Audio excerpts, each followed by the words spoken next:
And do you think there's a chance for this to be a bubble or something like that? The media wants to make it sound like it's a bubble and it's going to pop. Now, keep in mind, if I was to show you articles that were written 5 years ago, over these last 5 years, you would have thought that the economy would have gone like this, right? Prices on homes would have done this. The sad thing is it's been going like this, and then when it goes flat, we act like it's down, and it stays flat, a little bit down, stays steady, and then boom again. We're expecting right now that this industry is going to see pricing grow between 10 and 15% in the next 18 months. And I see it, I feel it, it makes sense for me. People's portfolios, if they have money in the market right now, have gone up 20, 30% in the last few months. So when they have that consumer confidence, what's the first thing they do? They buy assets. What's the assets they buy? Properties, right? It's the gift that keeps on giving because you can do so much with a property, right? And what about the people that are not in that position? So like renters, how are they impacted? Yeah, and this is where my heart is, and this is why I spend so much time with homeless situations, and that is, and it's sad because if you're someone like most people, right, where you get a 3% raise and you're excited about that, and you're making $30 an hour or $25 an hour, how do you make it? And that's what you see. So the number one trend right now in real estate is multi-generational living.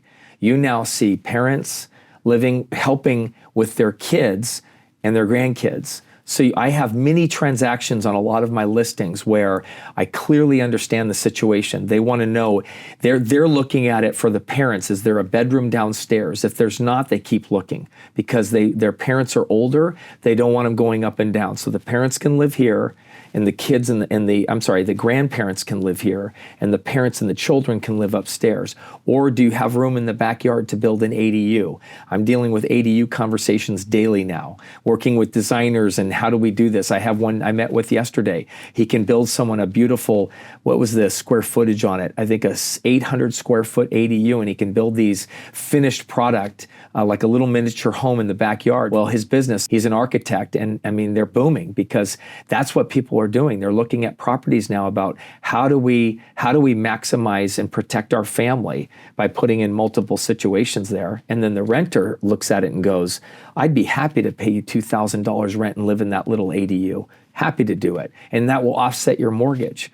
And now there's laws in place that you can actually buy the ADU separate from the home, which is another set of conversations. But there's so many laws that are trying to be developed right now to figure out what are we doing about housing, and so that we don't have more and more renters that become homeless, and our homeless population continues to grow. And I see it, I feel it, I'm on the ground, I feed every Friday in my hometown. I'm feeding 80 basically people that are they work at Walmart, they're the checker, they're the teacher of second graders and third graders. I mean, they have regular jobs.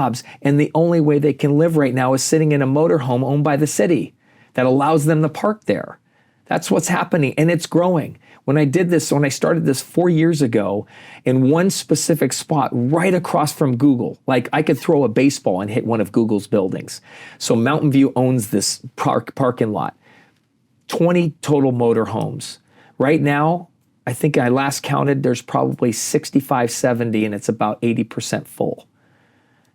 Scary, right? And these are people that we work with. This is when you order this could be somebody working in a McDonald's or in a Taco. I mean, they're not going to tell you where they're living, but I'm feeding them and I'm saying this is what's happening behind the scenes, and they're in areas that no one really, the public, sees. So we're kind of pushing them off into these areas just to be out of our eyesights. And do you have conversations with these people that you're feeding, right? Absolutely. I know most of them, and I bring these meals to I knock on the door, they see them, how are you guys doing? I'll see the kids or whatever with their situation. I'll say, how many meals tonight? Tonight we're doing a chicken and rice specialty, and we have a restaurant that's their way of call it tithing. So they make us 80 meals, and they're very sanitary because you have to peel off the top so they're clear. And they'll tell me, they'll need 1 or 2, and I'm looking at, well, won't you need 4? And they're like, no. And they get some subsidies and they mix it in, but they're the most gracious people. And I just, when I talk to them, and they're always trying to find positive in what they're doing. They have this is their world now, and they're surviving, and their kids are surviving, and that's all they care about. They don't care about all the things that you hear the conversations on. They just want to know that they've got their kids in a safe spot. They've got a school that they're going to. They go do their job and they report back, and they manage what they have in a motorhome that's, was probably a nice motorhome 20 years ago, but they're how they pick them up. I'm not quite sure how they get their motorhomes, but they get them to where they're just barely working, and they create the inside as their home.